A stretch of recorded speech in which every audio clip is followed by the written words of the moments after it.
This is the Protestant Libertarian Podcast, a project of the Libertarian Christian Institute and part of the Christians for Liberty Network. I really hope that you guys enjoy today's show.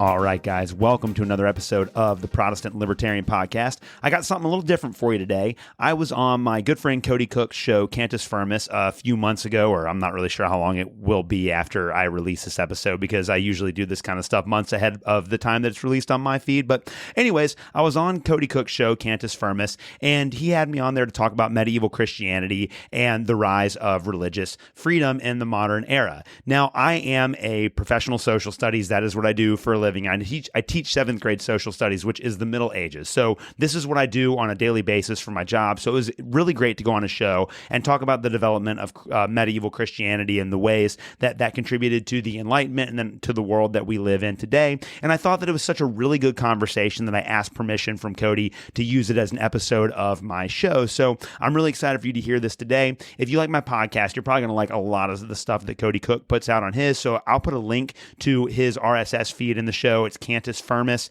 is the name of the podcast. Really great show. But I hope that you guys enjoy the conversation today between me and Cody Cook on medieval Christianity. Greetings, you are watching and or listening to Cantus-Firmus. I'm pleased to be speaking with Alex Bernardo from the Protestant Libertarian Podcast today. He's also a colleague at the Libertarian Christian Institute. Oh, those words sounded really fancy, didn't they, Alex? Oh, they did, man. So Alex has had me on his show a few times, and I'm pleased to have him on my show and I put him under the hot lights for a little bit. Alex, how are you doing today? I'm doing great, man. I'm really excited to be here. Thanks for having me today. Oh, yeah, absolutely. Yeah, really fun to have you. And actually, we got to meet briefly because you're not too far from me. You live in northern Kentucky, and I live in southern Ohio, so we were able to make that work. Yeah, it was great. Yeah, that's really cool. It's always nice to meet people that you only know on the internet in real life. It is. It's a little surreal, but it is really cool when you get to do it. Yeah, it is.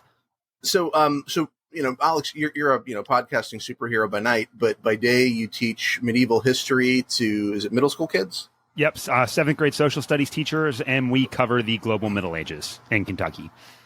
That's really interesting because I felt like when I was in middle school and high school, I don't remember a lot of discussion of European history. Yeah, so they actually changed the standards a couple of years ago. So it used to be that you would have in sixth grade geography, and then in seventh grade you would do the ancient world, and then you do the ancient world and the Middle Ages. So you had to compress all of that into one year, and then in eighth grade you do early American history. And within the last 4 years since I started teaching, they changed the curriculum in most states to where sixth grade is the ancient world, seventh grade is the Middle Ages, and then eighth grade is early American history, which makes a lot more sense academically. So I'm glad that they did that because we can spend a lot more time diving into some of the bigger issues instead of having like a month to cover the entire European Middle Ages, which was just impossible to do. Yeah. And I mean, maybe we covered it a little bit, but I just feel like my recollection is we're like, okay, ancient history, and then nothing happened for a few thousand years, and then America. Yes. But anyway, so that's cool that they're focusing on it more.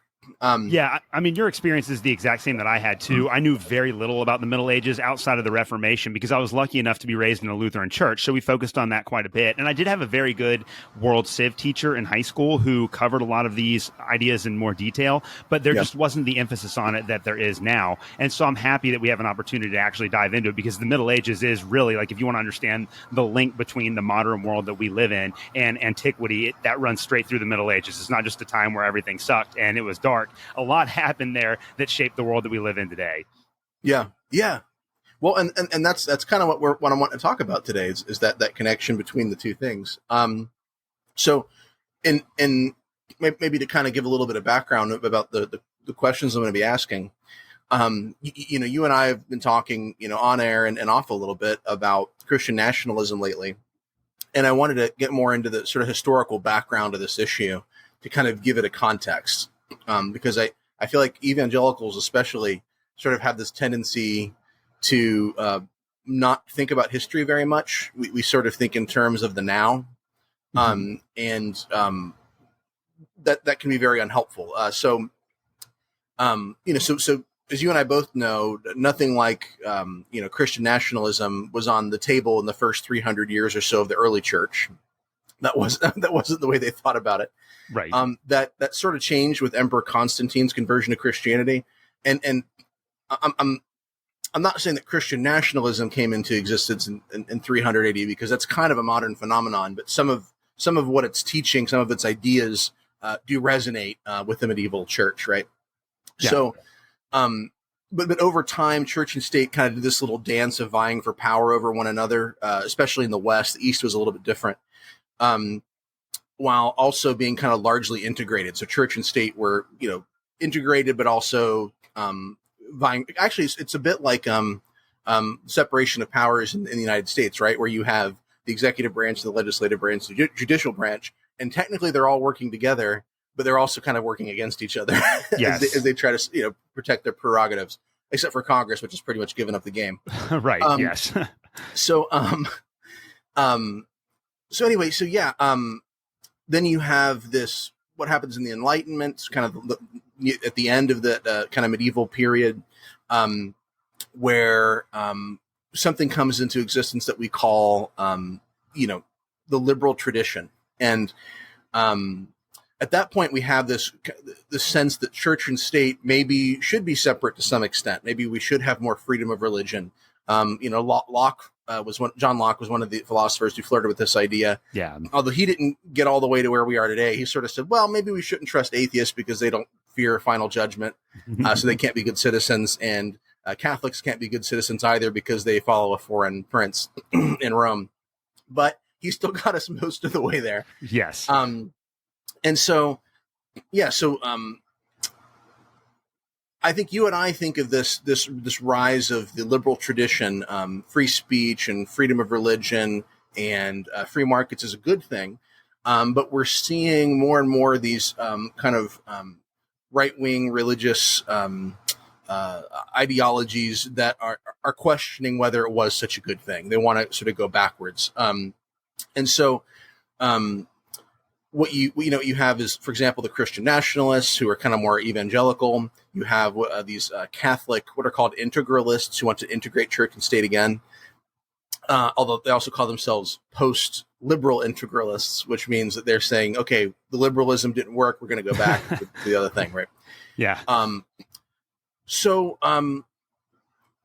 that's kind of the broad stroke story of how we got here. But I'd like to dive a little bit deeper, especially into that medieval period. So maybe we can start by me asking what church and state relations actually did look like in Western Europe in particular. Yeah, that's a huge question. And I think in order to frame this conversation, we have to understand that the separation between the category that we call religion and the category that we call politics didn't really exist until the Enlightenment. So obviously people made a distinction between what happened in the temples or during the Middle Ages, what happened in the cathedrals, and then what happened at the state level with government officials. But they would necessarily see what the state did in a religious context, and they would necessarily see the church, or in the ancient world, the temple, as serving a political function. So that distinction between church and state that is very important to us in the modern world just did not exist until the Enlightenment. So I think that's really important to understand. And so, one of the go ahead. I was going to say that today we talk about civic religion, because we see them as different, right? There's a church and there's a state, and so when we start to think in terms of like kind of a God bless America mentality, we call that like, oh, that's civic religion. But yeah, for most people who've ever existed throughout time, right, you didn't distinguish those two things. A religion was always civic. Right. You would just call that except normal. for in the early church. Right. Yes. And that's one thing. If I could recommend a book to your listeners, Brent Nongbury is a scholar, I believe, from Yale, and he wrote a book about 7 or 8 years ago called Before Religion. And he tracks the rise of the modern concept of religion, one of the most important books I've ever read. And the point that he makes, bringing together a lot of scholarship that had raised these questions but never fully answered them, was that concept of religion as we understand it today does not emerge until the modern world. And it's very important to keep in mind when we project that back into antiquity. And that's one of the things I think that makes the the earliest church stand out is that they really were, at least for the first 300 years, completely uninvolved in politics. They just felt like the gospel message that they were preaching went beyond the political systems of the day. And if we want to understand the relationship between, the so-called church and the so-called state in the Middle Ages, we have to go back to the year 285 with a Roman emperor named Diocletian. And throughout the third Roman century, there were all kinds of problems. There had been emperor after emperor. They had devalued the currency. There was all kinds of divisions among the Roman people. And Diocletian, when he became the emperor in 285, set out to try to repair a lot of those problems. And so he felt like there were two things that needed to be solved. Number one, you have to honor the gods, because in the ancient mind, the only way that your civilization could possibly function is if you were offering the gods the proper sacrifices and making sure you were honoring them. And then the other thing that he tried to do was he needed to unite the Roman people around a common goal. And that is really the function of religion, what we call religion today, kind of anachronistically in antiquity, is that was supposed to be the mechanism by which the state derived its power. And so what Diocletian does is in 285 is he's going to persecute Christians because he believed that it was this new faith that was spreading throughout the Roman Empire and gaining a lot of momentum that was compromising the values of the Roman gods, and he believed that it was creating division. So Diocletian set out to persecute persecute the Christians rather, but then he also realized that the Roman Empire was just way too big for one person to be in charge of. So he divides the Roman Empire up into east and west, and so he's going to establish a new kind of capital city at an old Greek city called Byzantium, which will later be renamed Constantinople under the Emperor Constantine, while the west would be ruled out of Rome. And that kind of sets the stage for the rest of the Middle Ages. And so we have just about 40 years after that, Constantine becomes, I think in 312, the sole emperor of the Roman Empire again, but he's going to move his capital exclusively to Byzantium. So there's still going to be some power in Rome, but it's this new city, and he's going to rename Byzantium Constantinople, that will become the seat of Roman power throughout the Middle Ages. But what Constantine does with Christianity is almost the exact same thing that Diocletian does with the pagan gods. He believes that maybe one of the reasons why the Roman Empire is in such a bad shape is because there is this Christian God out there that's not been giving his proper respect because the Roman emperors have been persecuting them. And so he seeks to worship the Christian God along with other gods. And he also felt that Christianity could be a very powerful unifying factor. And so that's why he calls the Council of Nicaea to try to settle a lot of the theological disputes and bring together all of the people of the Roman Empire that had these different beliefs. And as time goes on, the Eastern Roman Empire is going to become more powerful, and all of the learning and scholarship that was once seated in the West is going to move to the East, and the Western Roman Empire is going to become less and less powerful. So in the year 476, the last emperor of Rome is deposed and replaced with somebody who just calls themselves the King of Italy. And so in 476, the Western Roman Empire is gone. Now, the Roman Empire survives in the East, and we call that a little bit anachronistically as well, the Byzantine Empire. But in the West, there's no more unifying central government. So the only thing that all of these different people throughout what was formerly the Western Roman Empire have in common is their belief in the Catholic Church. So it was set up almost from the beginning that the church was going to wind up having a prominent amount of political power because there was just no other unifying organization or institution in Western Europe.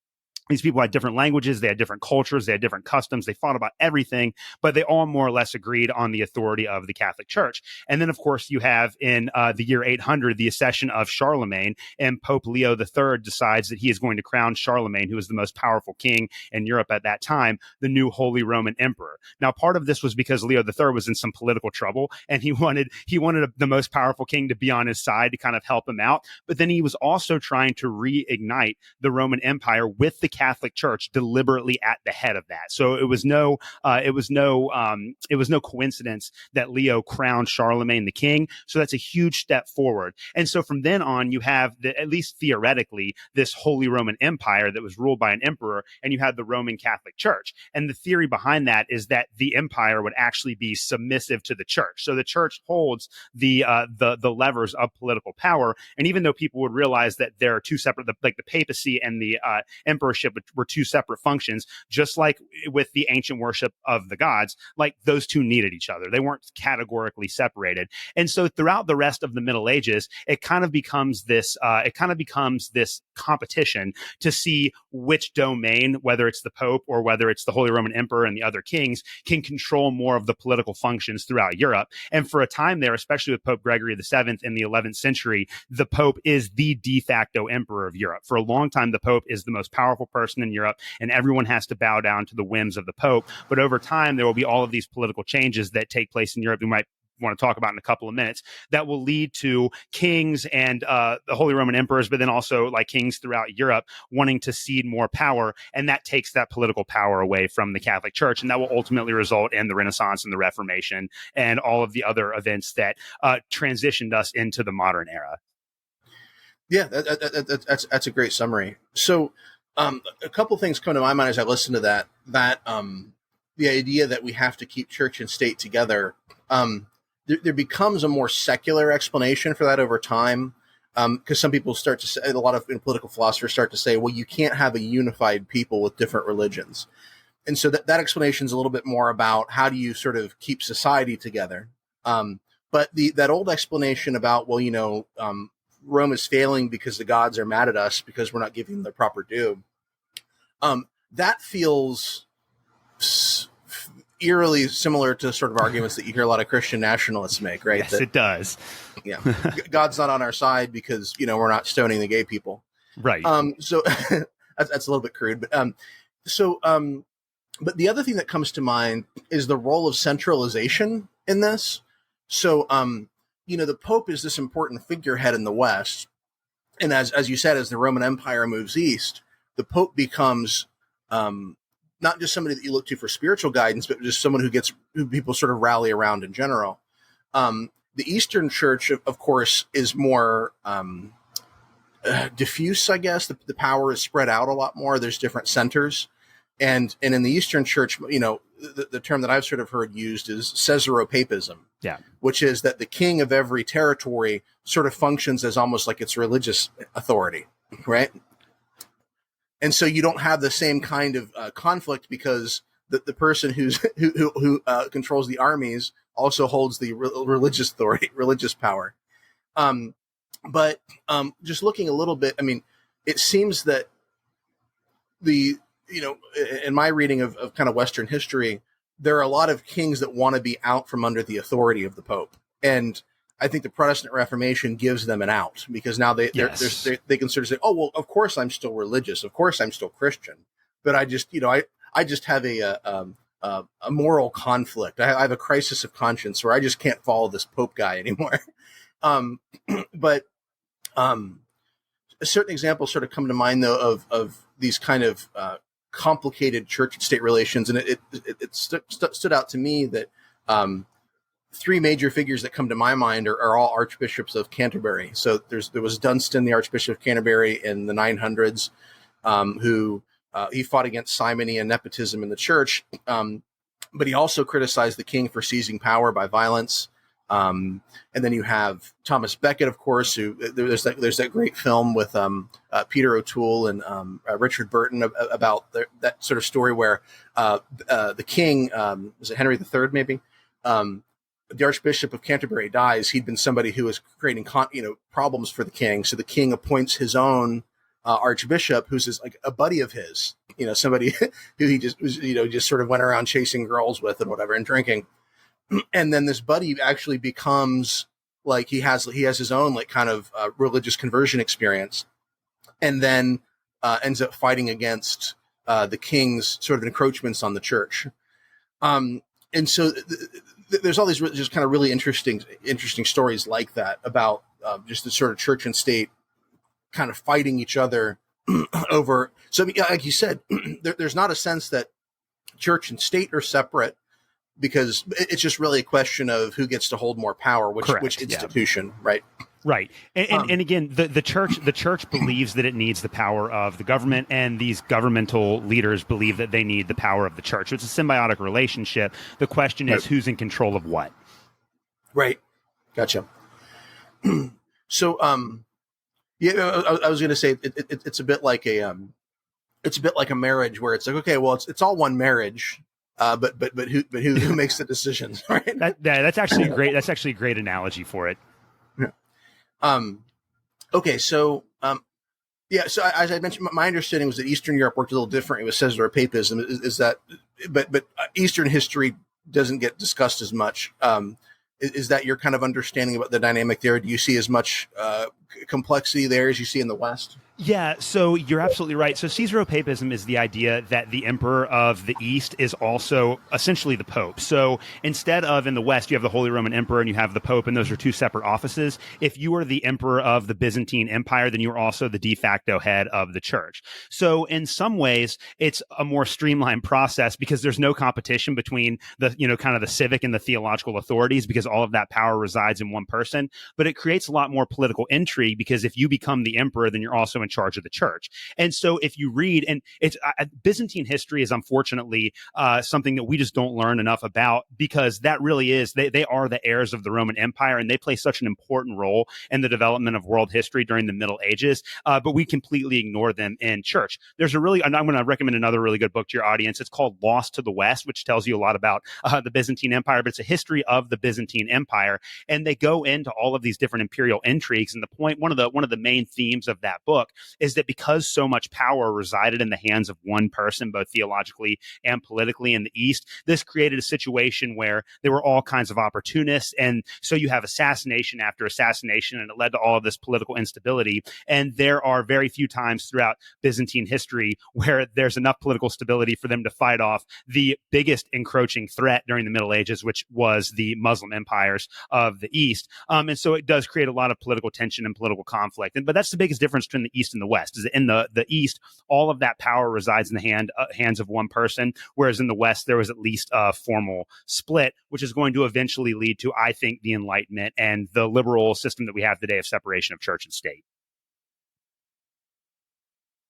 Great, good summary. Yeah, and I'll add that Lost to the West, is it Lars Brownsworth? Yes, excellent book. Yeah, I'll add it to my list. It's only it's like $10 on Kindle and like $13 on Audible. So yeah, good one to grab. All right.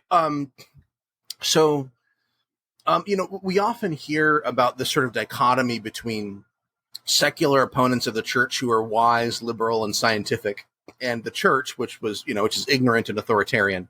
And that story we kind of retroactively in a lot of cases sort of put onto the Middle Ages, and largely because of the rise of Enlightenment secularism, I guess. And so they sort of create these stories about Columbus didn't know the world was round, and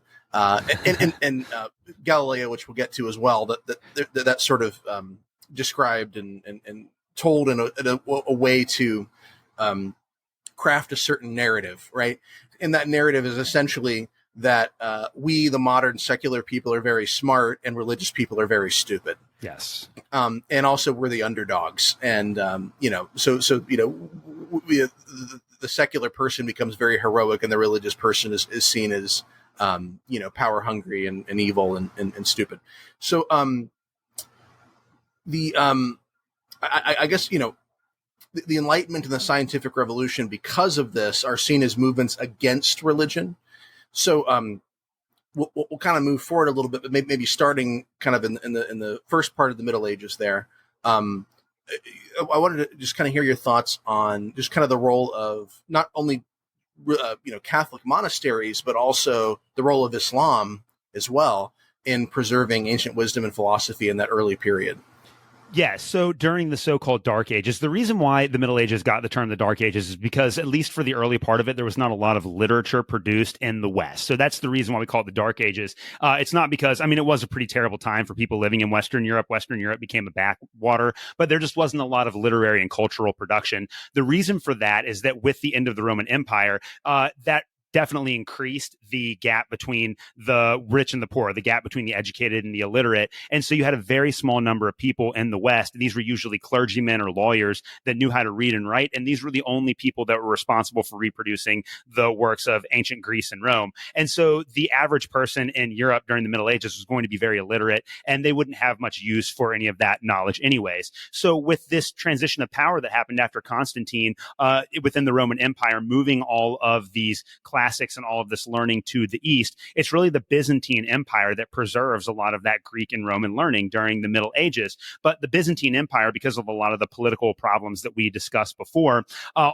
was in a constant position of burning itself. They'd fight these giant wars and they'd have these great successes, but they could never have solid political stability. And the Byzantine Empire is really on the rise at the same time as the Muslim Empire. So you have Muhammad, who dies in the year who dies in the year 632, and then Abu Bakr, one of his relatives, in 634, unites the people of Arabia. They leave the Arabian Peninsula and they begin conquering all of this Byzantine and Persian territory, because the Byzantines and the Persians have been at war for hundreds of years and kind of burned themselves out. So it was very easy for them to conquer all this territory because the Byzantines and the Persians did not have the resources to fight back.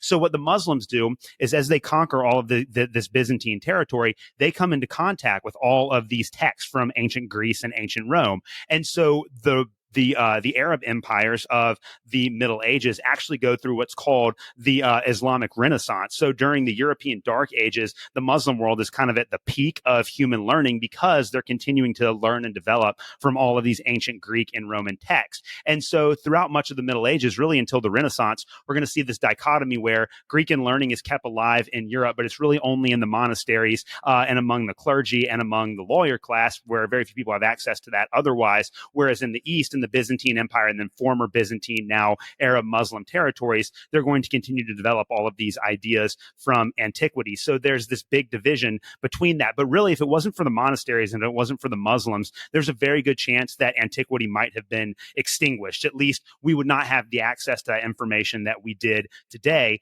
And that would have made a complete difference in terms of world history. What really set the stage for this, ironically enough, was the Crusades, because you had all of these people from the West that had never come into contact with Muslim civilization before going over to the Middle East. And yes, they fought and it was bloody and there was a lot of stuff going on with the Crusades, but they began bringing back some of these Muslim ideas. And the thought from a lot of people that survived the Crusades was, hey, in a lot of ways, they kind of have it better off in the Middle East than we have it over here in Europe. And then the Italians realized that instead of trying to fight the Muslims, if they traded with them, they can make massive profits off that, because the Muslims had easier access to the Silk Road and all of the goods that were from faraway China. And so what the Italians did is they began to trade with these Muslim traders in the East. And so you have states like Florence and like Venice and all of those Italian city-states that made a killing off of trading with the Muslims. But not only did they bring goods back with them, things like spices and silk and all of that stuff, they began to bring back these classical texts. And as these cities became more and more wealthy, fewer people were needed to farm and perform those kinds of functions. More people became educated. More people started reading and writing the ancient Greek and Roman classics. And that led ultimately to the Renaissance and the, quote unquote, rediscovery of the Greco-Roman world during that time. Yeah, it's interesting as we talk about the Western tradition. First of all, I mean, we started in Greece, which is kind of more in the East, right? Yes, and but then but as you pointed out, that Western tradition that we value so much largely starts in the East and then is preserved by Islam, by the East, and then by sort of a small number of monks and lawyers in the West, until the West is ready to take it back, I guess. Right. So anyway, that's sort of fascinating as well to think about. And when we talk about the liberal tradition, it does emerge largely in the West, although you can find pieces of it all over the world. There's an interesting podcast. The name of it I've forgotten. I want to say it might be an Acton Institute podcast, but it's like kind of maybe called Voices of Liberty or something like that. And they do these interesting biographical sketches. I'll have to look it up and put it in the show notes, because I probably named it wrong. But there's a lot of really interesting stories about just kind of these little pockets where you'll have like a philosopher in Africa or China somewhere who basically seizes on this, what we call the Western liberal tradition, completely apart from the West. Yeah. And sometimes before we even seize on it. Yeah. But okay, so that's, kind of the first part of the Middle Ages there, but we move forward into the latter part there. And we hear today about the controversy between Galileo and the church. And it's another one of those stories that atheists tell themselves to remind themselves how smart they are. So this conflict between Galileo and the church is supposed to be this really important example of religious censorship of science. But is that a fair or complete way to characterize the dispute? And maybe just going out from that, how do Christians factor into scientific study in the late medieval period in general? Yeah, I think that it's a lot more complicated than that. And you really do have to go back to the Renaissance. So up until really the 1300s, the Catholic Church was still the most powerful institution in Europe, and Europe was still kind of an economic backwater.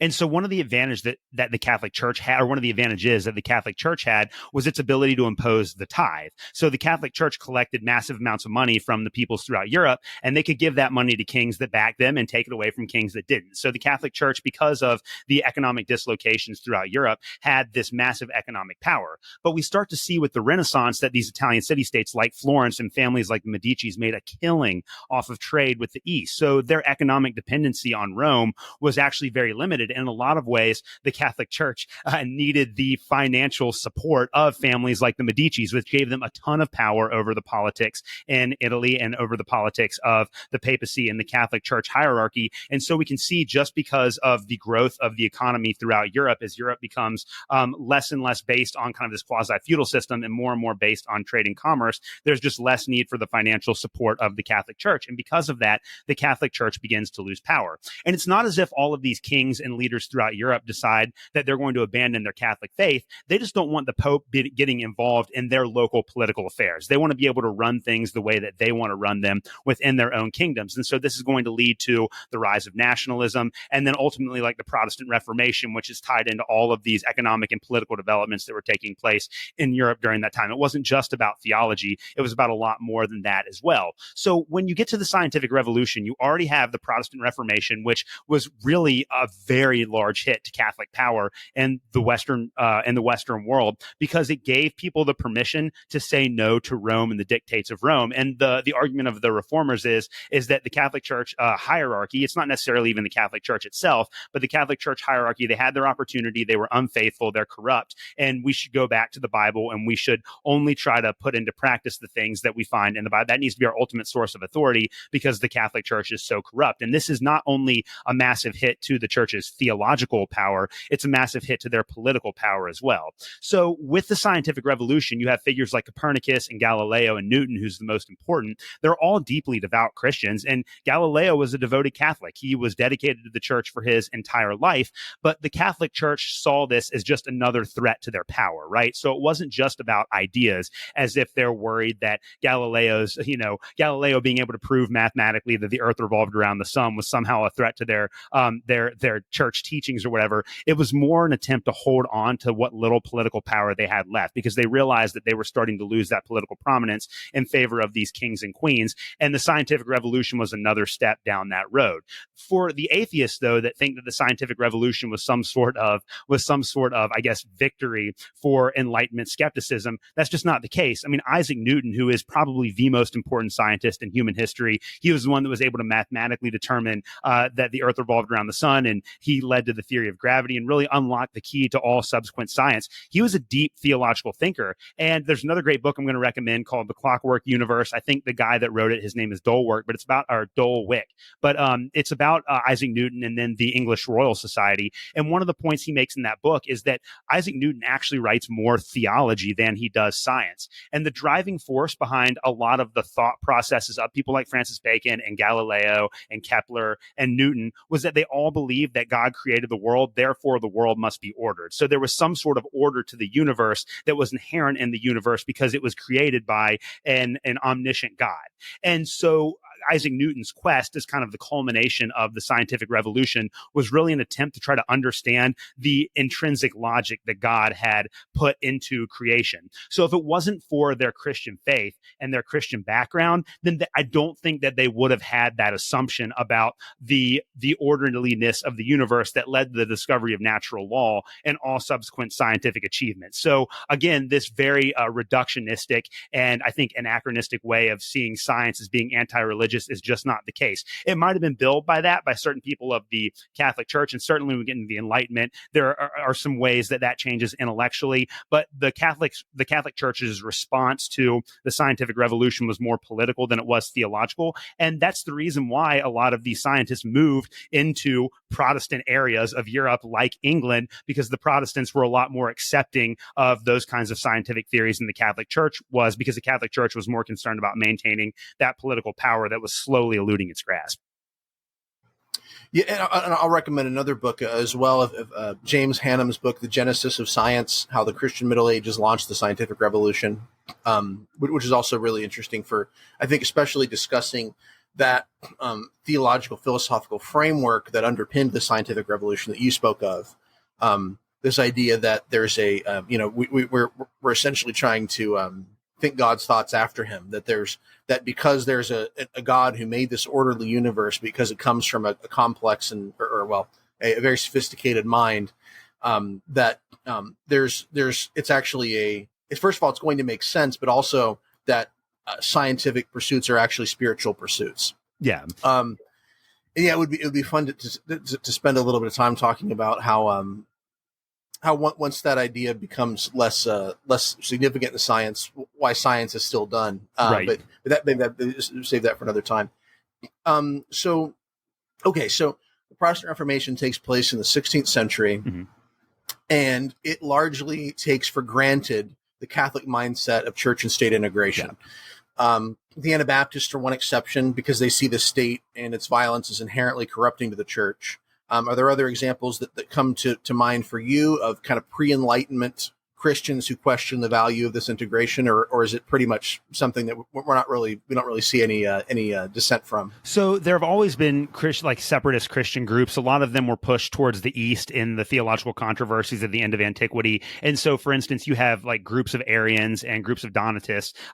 Arians more so than the Donatists. You have groups of Arians that lived in like Babylon for a long time, and they lived there throughout the Persian rule, throughout the Islamic rule, throughout the Mongol rule. And so you always had some of those separatist groups. But within Europe, the defining political thinker of the European Middle Ages is Augustine. And really, Augustine, I think, is probably the most important theologian before Martin Luther in Christian history. And he writes this book called The Two Cities, where he argues that we can divide the world up into these two different, so you have the city of God and you have the city of man, right? And if the city of man wants to flourish, then the city of man needs to submit to the city of God. So Augustine was not subtle about which one he believed ought to have the majority of power in the Middle Ages. And so throughout the Middle Ages, there was this idea that if you, again, and this goes back deep into antiquity, but it's this idea that if the cities of man are going to flourish, then they have to submit to the cities of God.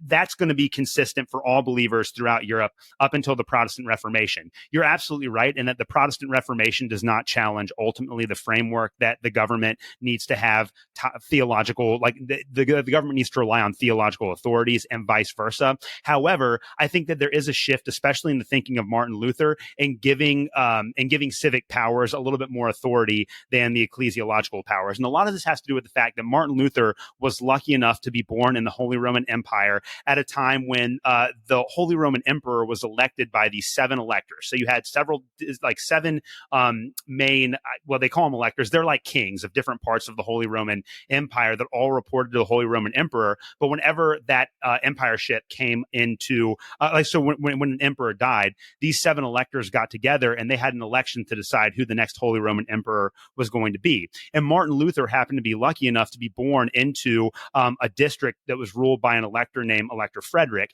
And Elector Frederick had a lot of problems with the hierarchy of the Roman Catholic Church. And really, it's Elector Frederick who protected Martin Luther and kept him from being killed by the Catholic Church after he was excommunicated at the Diet of Worms. So Martin Luther looks to people like Elector Frederick as being kind of his heroes, and he sees these political leaders as being able to push these Reformation ideas against the power of the Catholic Church. So really, the only shift that happens in European thinking because of the Reformation is that the Catholic Church is going to lose its power, and there's going to be a little bit more of an openness among Christians to give civil authorities more power than they might otherwise have. And then you're going to have a long series of wars between Catholics and Protestants that's going to culminate in the Treaty of Westphalia. People are going to begin criticizing criticizing and questioning whether the church should have even that much political power at all. And that's going to eventually result in the Enlightenment, which will take, well, at least theoretically, it will take the theological support for politicians out of the political equation. At least that's the theory behind a lot of Enlightenment thinking.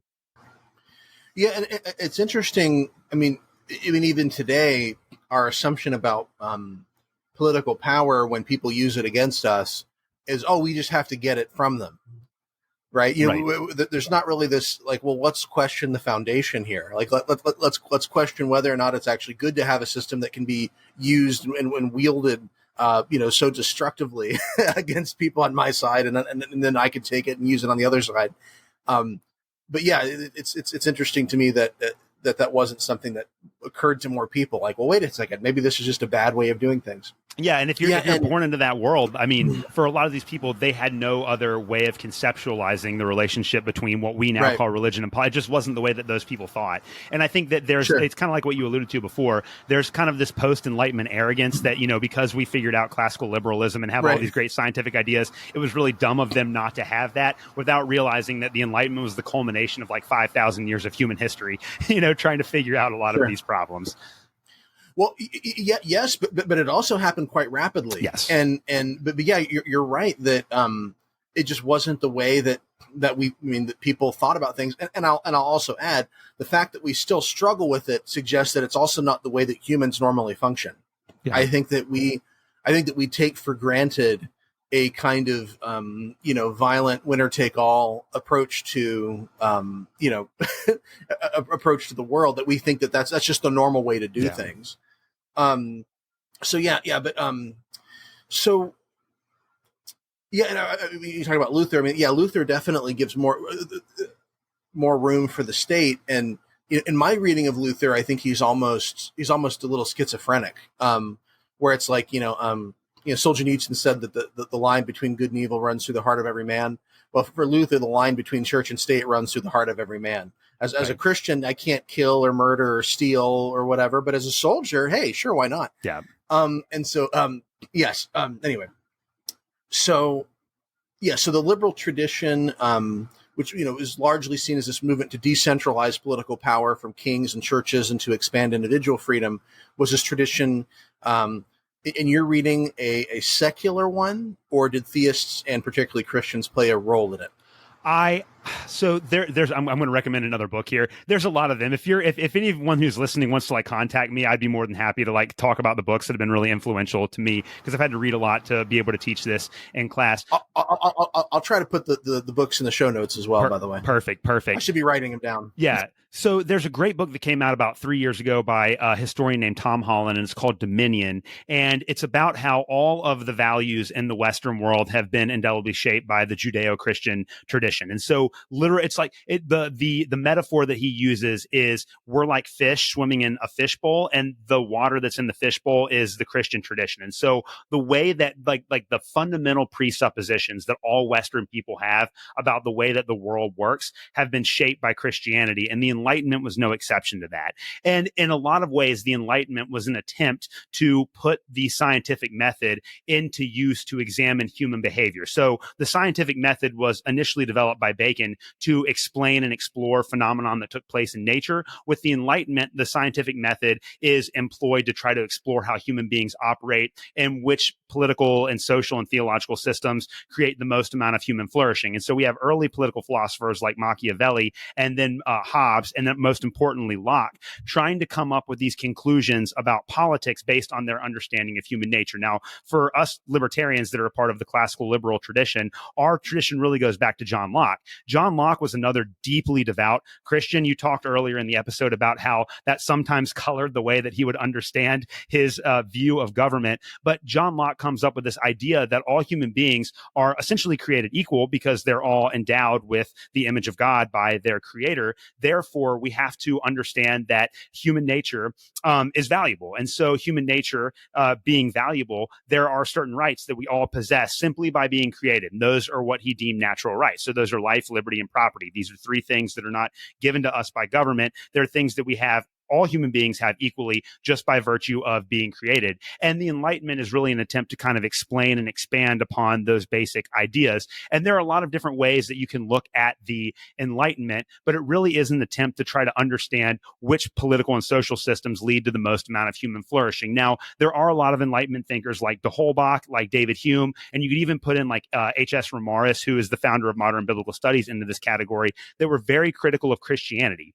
But if you actually read a lot of the things that they have to say, they're more critical of the power of the church, and they're critical of the wars between the Catholics and the Protestants, and they're critical of the persecutions that took place within these new nations in Europe against those that had a different version of Christianity than those that were in power. It's not really like they were attacking Christianity as a philosophical whole. It was more about attacking the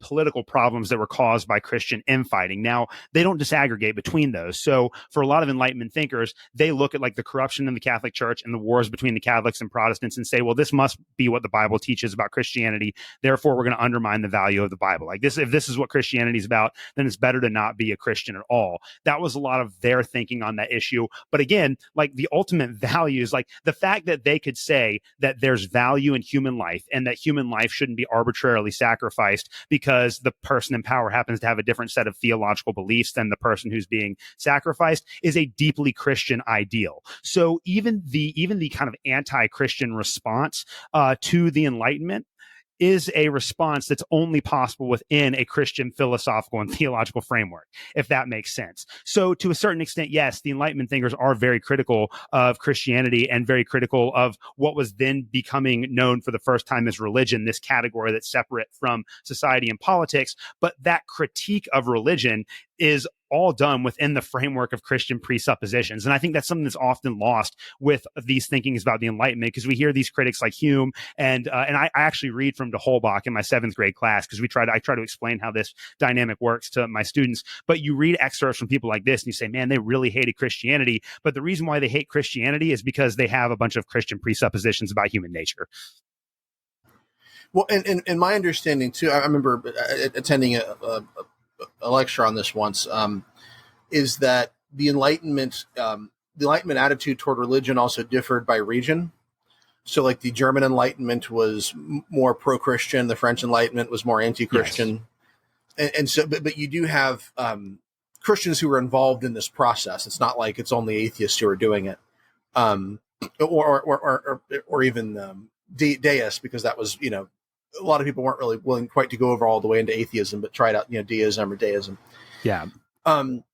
Okay. So we're now on the other side of liberalism. We've kind of seen it happen. And by almost every measure, I'd say liberalism, once again, we're talking about classical liberalism, this tradition of freedom, liber, which means free, has been wildly successful, right? It's free market and anti-authoritarian mindset has led to the obliteration of extreme global poverty, the expansion of life-saving medical technology, and we now live in this era of decreasing violence and decreasing poverty as well. Conservative thinker Jonah Goldberg has actually called the advent of liberalism the miracle, because it's this thing that suddenly happened and everything changed, like almost immediately when you think of it in the terms of human history, right? And so, but with the miracle also made religious practice voluntary. And because of that, over time, maybe not because of it, but at least it's happened, over time, that's removed religion from the center of the public square. And so, while I agree with, Christian nationalists or whatever, that America's loss of Christian beliefs and values has led to a kind of, I think, spiritual listlessness and frustration, some cultural issues. I don't think that the answer to this problem is mandatory and thus ultimately false Christianity. But Christian nationalists and Catholic integralists disagree. That they often call themselves post-liberal. They say that liberalism has failed because the church no longer has political power to enforce its values on the nation. And, so they'll say things like, well, what do you want? Christian nationalism or drag queen story hour? The very fact that drag queens exist and, that parents in Portland might take their kid to a public library to hear a drag queen read Hop on Pop. Well, maybe that's a bad example. that's evidence that liberalism has failed, that it was a bad idea. So, on the one hand, drag queen story hour, on the other hand, religious freedom, economic growth, the end of extreme global poverty and diseases that used to kill people. Anyway, so how do you weigh those two things? I don't know. So basically, in short, they're saying this project has failed. Liberalism is done for. It was a bad idea. Why are they wrong? Why is it actually in their best interest to live in a religiously free country? Man, there's a lot. There's a lot of different paths that we could take to answer that question. I think I want to start philosophically because I think this is really important. So I think that the political philosophies that were developed during the Enlightenment were rock solid. And again, at heart, I'm a Lockean. I believe in some sort of civic government, but I believe that the government only exists to protect our natural rights to life, liberty, and property. And that is classical liberalism. That's the only role for government. And I think the founders of the United States, of course, John Locke and Montesquieu were the two most influential philosophers for the founders. And the founders were a very diverse group of people, but one of the things that almost all of them had in common is that Locke and Montesquieu, who came to develop the idea of the separation of powers, were kind of like their intellectual heroes. And so the foundation for the United States of America, which a lot of people don't realize this, but the United States is really just the culmination of the Enlightenment. Like our country is like the beacon of Enlightenment political thought because it was founded on those political presuppositions. All of those go back to Locke and Montesquieu. And I think that that's really the foundation for liberalism. The problem with the Enlightenment is that it produced this mindset that we call modernity. And with the Enlightenment, you have this idea, not just that really modernity can be defined by three factors, three ideas, three characteristics, and that's science, reason, and progress. And so there's this belief that if we use the scientific method, we can understand absolutely everything that's going on in nature. And if we use reason, we can understand absolutely every aspect of the human condition. And if we put these ideas together, this will naturally and necessarily lead to human progress that will be able to make the world a better place. And for the thinkers of the Enlightenment, they believed in objective knowledge, that knowledge was out there, that we could discover it, and that one day human beings might be able to know all the secrets of the universe. And they believed in the kind of objective human reason, that human beings could possibly put all of their biases to one side and just know the truth. And then, of course, this led to this doctrine of progress, that things are going to get better and better. And one day we might be able to perfect nature and perfect humanity. Now, we know on the other side of the 20th century that didn't stack up. But for a long time after the Enlightenment, that was kind of the predominant mood of people in the Western world. And so you have the rise of scientism, where people believe that they can take the scientific method and other practices and put that into politics and literally create by fiat or by dictate a world where a lot of these problems are solved. And really, if you look at like communism and fascism, both Karl Marx and Mussolini, they all believe in that science, reason, progress narrative. They all believe in modernity, and their attempts to try to impose from the top down this progressive vision of this utopian world. And so what we have with that in the 20th century is we have the complete breakdown of the Enlightenment project. And a lot of it's the century of authoritarianism. So you have World War I, you have the rise of Nazi Germany, you have the rise of communism, you have the rise of all of these massive governments and the deaths of millions and millions of people, all predicated on these ideas that ultimately derive from the Enlightenment of objective reason, objective science, and then inevitable progress. And I think that those have led to a lot of problems in society. So I understand the Christian nationalists say that people want to I guess that the foundations of the Western world are somehow eroding, and that maybe it's because liberalism failed. But in my opinion, it's not that liberalism failed. It's that people put too much faith in objective knowledge and in objective science, and that led to all sorts of massively disastrous consequences during the 20th century. And a lot of the social dislocations that we see today are the long-term results of those policies. And as libertarians, I mean, we go back to the establishment of the Federal Reserve, which is just a central control over the United States currency, the nonstop U.S. warfare state since World War II, which has destroyed the lives of millions of people around the world. And then, of course, the welfare state, which has hollowed out private charity and made it almost impossible for the average person to afford to live the kind of life that they should be able to live in a free market society. And this is like this classic example of people blaming the free market and people blaming capitalism and people blaming liberalism on all of the consequences of these authoritarian political policies. Right. Yeah. And authoritarianism is also anti-liberal. Right. And so essentially what's happened is we've developed this aristocratic class, which says, well, we know, okay, yeah, the old aristocrats and the old kings, they didn't know what they were doing because they were, Christian or whatever. But we know how to do this. We believe the science, and we're in a good position to rule. We're smart. We know what we're doing. And so in that sense, what the Christian nationalists are actually wanting to do is a return to that. I mean, so that's the part of the liberal tradition in particular, I think, that is perhaps the most important, which I think they blame for their problems, but they also want to keep doing it. Right. And so essentially it becomes this thing where they want to take, the worst part of this kind of reaction to the Enlightenment, which sort of pretends to be, or to, we'll say, to liberalism, which pretends to be liberal but isn't really, and they want to keep that going, but they just want to be in charge of it, right? We don't want Fauci or Vladimir Lenin in charge of it. We want Doug Wilson, which I'm sure would be much better. Yeah. So yeah, so we also have, I mean, I think maybe I kind of seized on this a little bit with the reference to Lenin and the the elite managers or whatever. But it seems to me that the Christian nationalists do have these kind of bedfellows on the other side of the horseshoe. If you think about how politics is a horseshoe, and at the extremes they become almost the same again. Yes. And so that would be ultra progressive socialists and Marxists, who also say that liberalism has failed because of landlords and 9-to-5 jobs still existing. And incidentally, they think they should be in charge of it. Liberalism has failed. We need to go back to some kind of authoritarianism. And hey, guess who should be in charge? We should. So what is it that people on the left are failing to understand about the liberal tradition? And what do they also fail to understand about the left-wing authoritarianism that they're trying to bring into existence? Yeah, I mean, I think that the critique that we made about the Christian nationalist right is almost the exact same critique that we can make about the progressive movement as well. And in a lot of ways, like the first progressives were Christian post-millennialists, but that believe that in order for Jesus to come back, we had to establish this millennial reign on earth. And a lot of those ideas are deeply embedded in the Enlightenment as well. And I think one of the things that I would point to is that the Enlightenment, we have this sense that the Enlightenment was perfect, that the Enlightenment got everything right, but it was a mixed bag like every other movement in history. And I think that what we should be able to derive from liberalism is that freedom and free markets and free speech and free expression, those are really the ideas that drove human progress after the 17th century. Those ideas are the ones that are the most important.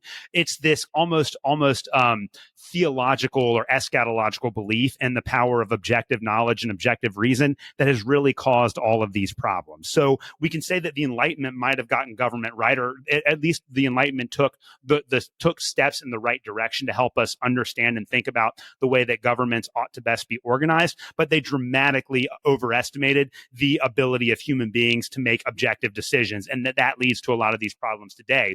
And what's really ironic about the progressive left right now is that they all claim to be postmodernists, they all claim to be critical of this modernist project, but in reality, they believe in objective knowledge much more than their conservative counterparts. They believe in objective facts that just kind of exist out there, such as power dynamics and race.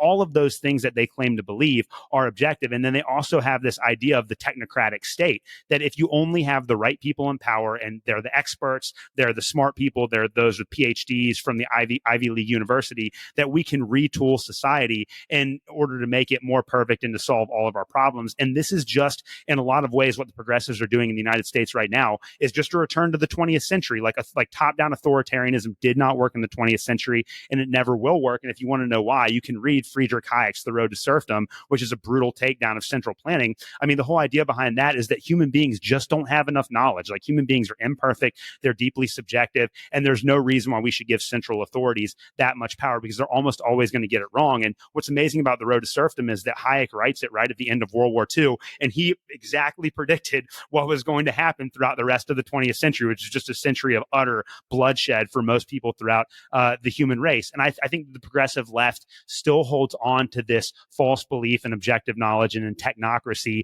that's been demonstrably proven false by human history, especially over the last 50 years. But again, a lot of people on the progressive left would say that learning and reason and all of that kind of stuff is racist or a product of white, whatever. You know how it goes. So those are lessons that they ought to learn. But in a lot of ways, it's like you said, there's really the only difference between Christian nationalism and progressivism are philosophical. It's the same political authoritarianism, just in a different garb. In the exact same way that there's really no difference between fascism and Marxism, they result in the same kind of political policies and the same kind of pain and suffering. The only real difference is philosophical. And I think unless people fully appreciate that, we're never going to be able to get out of this cycle, because you're going to become a fascist Christian nationalist in response to a bunch of communist, atheist progressives. Well, again, you're going to wind up creating the same set of problems, and then there'll only be another more violent reaction later on down the road. That's the history of the 20th century, and I think that we've not learned our history well. Yeah, and you'd think, we've had, we'll say 1,500 years to see what, to realize that, Christian authoritarianism doesn't really work either. Yes. Right. And it's interesting that we keep going back to that. It's always, there's been this kind of rejection of liberalism or libertarianism of freedom ultimately, because it's like, well, we have to fight fire with fire. And as long as we're in charge, it's going to be okay. And it doesn't work out that way. It never works out that way. And yeah, I think, to me, this is really, I think, the central political question that we need to resolve finally, which is this, was liberalism a good idea? Is liberty, is freedom a good thing? And I think, yes, it absolutely is. And so these efforts to centralize power, to create a more authoritarian state, but just put a Christian or Marxist or whatever veneer on it. At the end of the day, it's just an attempt to protect one group's prerogatives for power. Yes. It doesn't really help anybody other than the few people that are going to benefit from it. It's not going to help the people who call themselves Christian nationalists for the most part, even if it succeeded, apart from the handful of people who are going to get into the inner circle. Yes. And so that sort of power dynamic is. I was listening to one of the recent interviews with Nick Gillespie, and he did one with Jonah Goldberg, who I mentioned, who's a conservative thinker, but one who I think is an interesting guy and worth listening to. But he referred to a kind of critical race theory version of that on the right, which he calls critical Trump theory, which is anytime the law is after Trump, it's, Trump didn't do anything wrong, he's oppressed or whatever, right? And so it's sort of the same thing as, anytime a black person is in jail or being pulled over by the police, it's because of racism. Right. But the thing is, we tell ourselves these stories about why, we should be in charge, why we're oppressed. And anyway, so it's, but yeah, so it's we need to move past that. We need to move past this sort of, the sense of, I have to protect the prerogatives of my tribe, which ultimately just means the handful of people who can make it to the top in my tribe. But it's like a go team thing, right? And we need to kind of get to a point where we're asking the questions about what is it that leads to human flourishing? What is it that's going to benefit the most people? And the answer, I think, to that politically is what we call liberalism or freedom. Yeah. Yeah, I completely agree with that. So, we've been about an hour here. We should probably wrap up. Maybe just one quick question. They say that those who don't learn from history are doomed to repeat its mistakes. As a history teacher, what do you say to those who don't see the value of freedom, liberalism in this classical sense? I just think that people that don't understand how valuable that is don't understand history. And I feel really bad for Americans, because our public school system has done a horrible job of teaching them history. And again, you got to think about it. Like, we have a public school system in the United States. So obviously the way that history is going to be taught is going to be designed to reinforce the fact that we have all of these public systems. And so a lot of people graduate high school without having any real knowledge of history or economics or anything like that. And the reason why we're facing a lot of these problems today is that we have no philosophical or historical or economic framework for thinking about these issues. And so we just go about accepting whatever it is we're told to think about how to best resolve these problems. I really do believe that it's incumbent upon everyone that wants to take this seriously to read as much as they possibly can,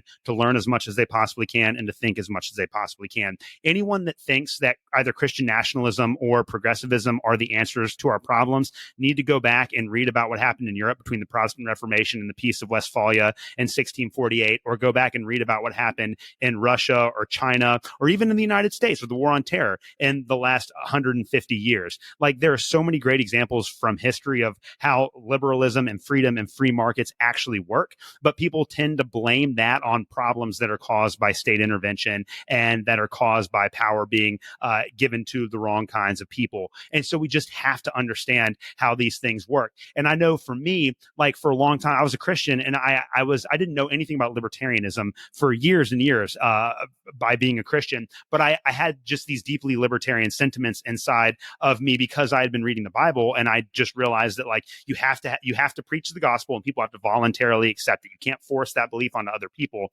And that was the foundation of my libertarianism. But I was like everyone else. Like, I graduated from the public schools, went to college, and I was one of those people that thought, yeah, Jesus was probably a socialist because he wanted us to be generous. And yeah, maybe we need to go and fight the Muslims in the Middle East because they hate our freedom and all that kind of stuff. You just accepted that because you didn't know any better. But then once I started studying economics, and once I started studying American history, and then really once I became a teacher and really dove into the Middle Ages, it just completely changes your perspective on the world, and you'll never see things the same way again. So if you don't understand history and you don't know history, and then of course with history, you have to have a little bit of philosophy and you have to have a little bit of economics to really contextualize what it is you're reading, you're just never going to understand the world around you. And we desperately need more people that understand what is going on and are willing to critique it based on real historical knowledge. Because at the end of the day, we could be living in a world where we could have eradicated a lot of the problems that were addressed during the Enlightenment. And because of the overestimation in human power, we've not been able to do that.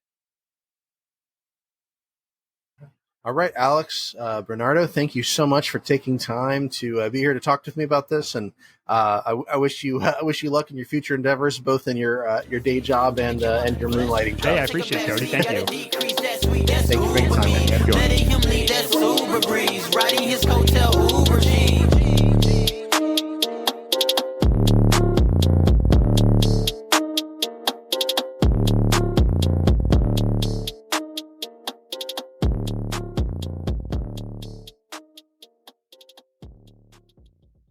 Thank you for listening to another episode of the Protestant Libertarian Podcast. If you have any questions or comments, please reach out to me at theprotestantlibertarian@gmail.com. You can also find me on Twitter. You can follow me at the handle @ProLibertyPod. Again, that is @ProLibertyPod. And you can also visit me at theprotestantlibertarianpodcast.com. At theprotestantlibertarianpodcast.com, you can also support the Christians for Liberty Network and the Libertarian Christian Institute. Thank you guys so much for listening to this episode, and we will see you next Tuesday.